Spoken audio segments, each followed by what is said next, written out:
Hello everyone, आप लोग कैसे हैं? उम्मीद करते हैं मस्त होंगे। तो बहुत सारे दोस्त मेरे मैसेंजर पे मैसेज करते हैं कि शाहिद भाई मेरे को पर्सनल क्लाइंट क्या क्या पूछता है किरण के बारे में वो भेज दीजिए।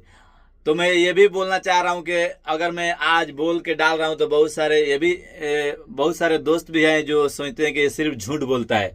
ऐसा कुछ नहीं है। तो मैं अपने भाई लोग से बताना चाह रहा हूँ, अगर मेरा दोस्त या कोई सपोर्ट मांग रहा है या कोई पिक्चर भेज रहा है, बहुत सारे इंडिया में मेरे पास मैसेज आता है और फोटो आता है, जैसे कोई ऐसे लाइक रिलेटेड या क्रेन में कोई फॉल्ट आ जाता है, तो मैं पब्लिक नहीं करता हूँ। इसलिए कि अगर वो मेरे से पूछा है तो कुछ सोच के पूछा। अगर मैं पब्लिक कर दूंगा तो उसके दिमाग में क्या चलेगा, यार मैं उसे हेल्प किया और मेरा पब्लिक कर दिया। बहुत सारे माइंड में उसका गलत नेगेटिव इफेक्ट जाएगा। तो चलिए उस मुद्दे से हटते हैं। तो मैं ये बोल रहा था कि क्लाइंट क्या क्या पूछता है। तो आज मैं बताऊंगा कि आपसे क्लाइंट क्या क्या सवाल करेगा। तो 100% में से सबसे पहले मैं आपको बता दे रहा हूं कि 70% जो होता है वो सिर्फ क्रेन के रिलेटेड ही आपको सवाल करेगा। और जो 30% जो बच रहा है ना, उसमें से 10% आपको सेफ्टी के बारे में पूछेगा। और जो 10% और बच रहा है उसमें आपको पूछेगा रिगर के रिलेटेड। और जो 10% जो बच रहा है ना, वो आपका खुद का जो इंट्रोडक्शन जो देते हैं ना उसके बारे में पूछेगा। ये 100% मिलाकर। और बहुत सारे भाई कंफ्यूज हो जाते हैं कि यार क्लाइंट क्या पूछेगा। यार जो कि आप स्किल में है, जो फील्ड में है, उसी के रिलेटेड पूछेगा। दूसरा वो सवाल कर ही नहीं सकता है। ये 4 जो स्टेप है उसी में से आपसे कुछ भी सवाल कर सकता है।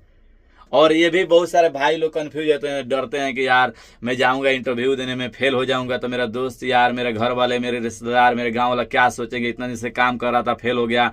तो ये सब आप सोचिएगा तो सोचते रहिएगा। आपके गांव वाला, आपके रिश्तेदार, आपके दोस्त खाने का नहीं देता है।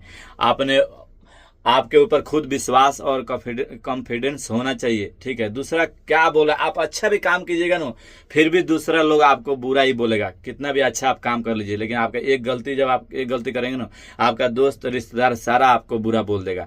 तो दुनियादारी छोड़िए और अपने खुद पे कॉन्फिडेंस रखिए और इंटरव्यू दीजिए। अगर आप फेल भी हो जा रहे हैं तो आपको रुसवा नहीं होना चाहिए। इससे मालूम ये चलेगा कि जब आप इंटरव्यू दे रहे हैं तो फिर आपका कॉन्फिडेंस लेवल हाई होगा। क्या पूछा था मेरे से, क्या सवाल किया था, मैं क्लाइंट के पास जाऊंगा तो कैसे बैठूंगा, कैसे बात करूंगा, ये सारा चीज आपको अनुभव हो जाएगा और कॉन्फिडेंस हाई लेवल हो जाएगा।